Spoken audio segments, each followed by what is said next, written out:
Dauntless update Heroic Thunder 1.13.1 just released, and this is the first update since the new Recycle, Reduce, and Reuse cell came out. Let's go ahead and look over the patch notes real quick and see what changed. The first section is the new to Dauntless section. This is talking about the Valentine's Day event Saints Bond. That's going to be running from the 9th of February to February 23rd. I don't really get into these seasonal events, but there's a whole section on their website dedicated to explaining what this event is all about. According to the patch notes in game here, you can earn weapon XP by participating in the event. So if you're leveling up weapons currently or trying to get some reforges in, it might be worth checking out that event. The next section is the balance changes, and this is basically talking about stop, drop, and roll. The cells from Season 1 of Dauntless will now show up in the general cell loot pool. This is great for those of you that did not get to participate in Gauntlet Season 1. You can now get the cells from the first season. The only one that I would really recommend picking up, though, is the drop cell. You'll be able to get these out of cores now or by rolling randoms at the middleman. Bug fixes. Here's the real information. This is what we want to know about this patch. The Recycle perk effect now refreshes its duration when you hit the same part. This was a big bug with the Recycle cell where if you kept hitting the same part, the duration of the buff would never refresh and you'd have to switch parts and rebuild the stack all over again. This was causing some serious problems with the scaling of damage on Recycle. The Recycle effect perk no longer cancels when using the following. Karma Break. Hey, I can finally test this out on Strikers now to see if it's worth playing on Strikers.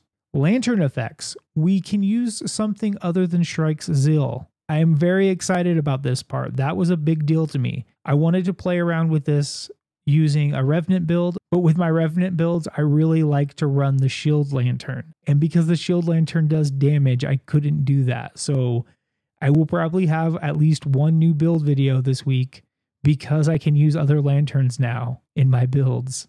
Grenades. I don't think anybody cared about this part. Sword slicers. Now this is the part I'm really curious about. If anybody has some clarification on what a sword slicers is. Personally, I think that's the AoE damage from Overdrive, but I'm not 100% sure. If it is the AoE damage from Overdrive, I'm going to have to revisit the possibility of using Recycle on a sword build. And then the last part is in other special effects. I wish they would go into more detail on this, and even on their website, I didn't see any clarification on what qualifies as other special effects.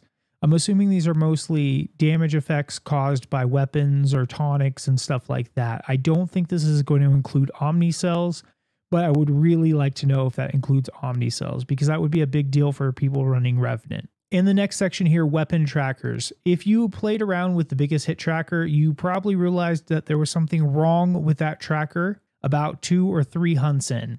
Basically what it was doing was taking your biggest hit from each hunt and adding them together on the tracker. Instead of just keeping track of your biggest overall hit, it was adding all your big hits together, which made for some comically large numbers. One of the guys in our guild broke 1 million on his biggest hit tracker, which I don't think would ever be possible in Dauntless at this point. Now that that's fixed, the biggest hit tracker now properly works and you can show off the biggest hit you've gotten with your favorite weapon. The next section, the event bugs. Apparently there was a bug where some escalations were not giving you bounty tokens when the Bosun bounty event was going on. That is now fixed. I've probably lost out on numerous bounty tokens because of this bug and did not even know it. Thanks, Phoenix Labs. And then the last section is a fix to one of the rumor quests in the Blazeworks where defeating the correct behemoth wouldn't actually progress the rumor step. I'm sure some people were very frustrated by that bug. Luckily, I have not experienced that because I don't think I've ever actually put any effort into rumor quest in this game. Honestly, the only thing I really cared about in this patch was the bug fixes to Recycle. I think this is going to make Recycle a little bit more viable, but I don't know if it's going to really fix the cell overall. It's definitely going to be a buff for repeater builds that were already using Recycle, and I think there's going to be more weapons that can take advantage of running Recycle, but I think it's still going to limit a lot of weapons to only running Recycle +3.